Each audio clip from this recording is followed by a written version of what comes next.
નમસ્કાર,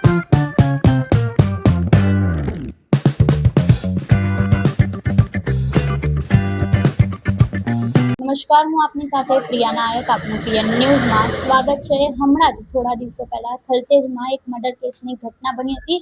તેમના પરિવારજનો સાથે આપણે સીધી વાત કરીશું કે શું હતો સમગ્ર મામલો. પહેલા તો તમારું નામ જણાવશો? મારું નામ આશીષ ઠાકોર હ. સમગ્ર શું મામલો છે આર્યો?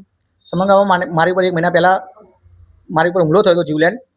એ ટાઈમ પછી 1 મહિના પછી જીવલેણ હુમલો થયો પછી મારી સાંજે જે દિવસે બીજી વાર હુમલો થયો એના 5:30 વાગે મારી જોડે આવેલા. એ દિવસે એ લોકોએ મને કમ્પ્લેટ જોયો. એ પછી રાત્રે 9:30 વાગે કે 10ના ગાળામાં મારા ઘરે આવ્યા. મારા ઘરે આવીને ગાળાગાળી બોલતા હતા અને એ ટાઈમે પૂછ્યું કે આશીષ ક્યાં છો?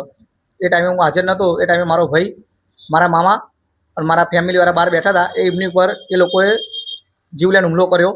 એમાં મારા મામાનો એક બીજો છોકરો બાજુમાં રહેતો હતો. એ બચાવવા આવતા એનું એ ટાઈમે મૃત્યુ પામેલ છે એ રહ્યો.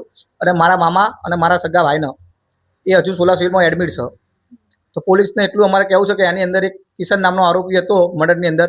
તો એની પાછળ કોના હાથ સન શું છે અમને કોઈ અત્યાર સુધી હાજર નથી. પણ તો બી કિશન સવારે બધા અમારા ઘરનાનું કહેવું છે તો બી એ માણસ સવારે અહીંયા ફરતો હતો.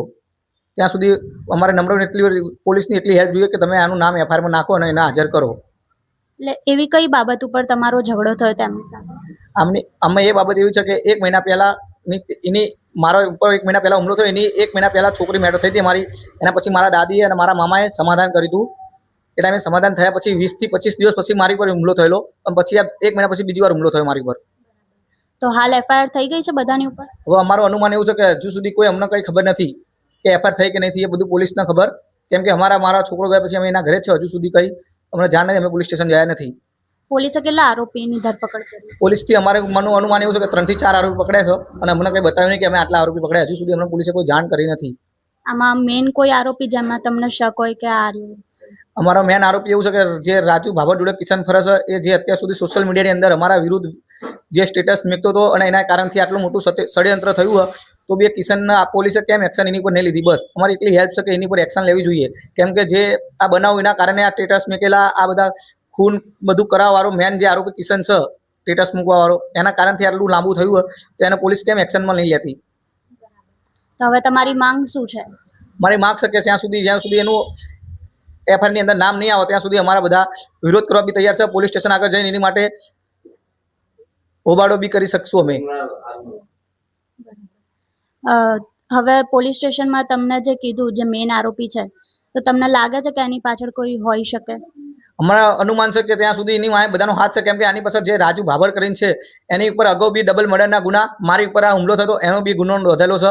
તો બી જજ સાહેબ એને કઈ રીતે જામીન આલી દે એ ખબર નહીં પડતી અમને. અને આ બીજી વાર બી એને જીવલેણ હુમલો કર્યો તો મારે એટલું અમને કે આના ઉંમર કેદની સજા કરવી જોઈએ કાં તો ફાંસીની સજા આપવી જોઈએ. તો હાલ તમારા ઘરમાં બીજા જેમને વાગ્યું છે એ હાલ સિવિલ હોસ્પિટલમાં જ છે? હા, મારો ભાઈ હજુ સિવિલ હોસ્પિટલમાં હજુ ભાનમાં નથી આવ્યો. બીજા કોઈને વાગેલું છે? હા, મારા મામાને વાગેલું છે. પાછળ ધાર્યું મારેલું છે.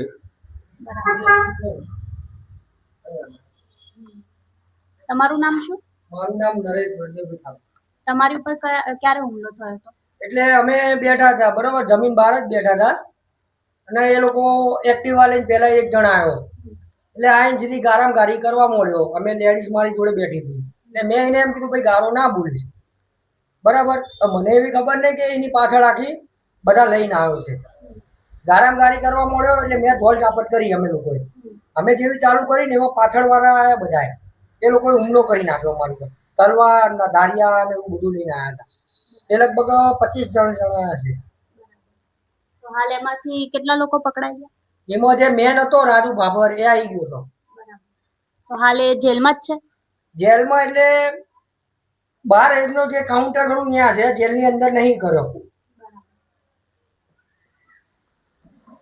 આપ જે રીતે જોઈ શકો છો કે પરિવારજનોની એક જ માંગ છે કે તેમને ન્યાય મળે અને જે રાજુ ભાભર છે તેને કડકથી કડક સજા થાય અને જે રીતે આમને જે નુકસાન થયું છે તેની પણ ભરપાઈ કરવામાં આવે તેવી માંગ છે.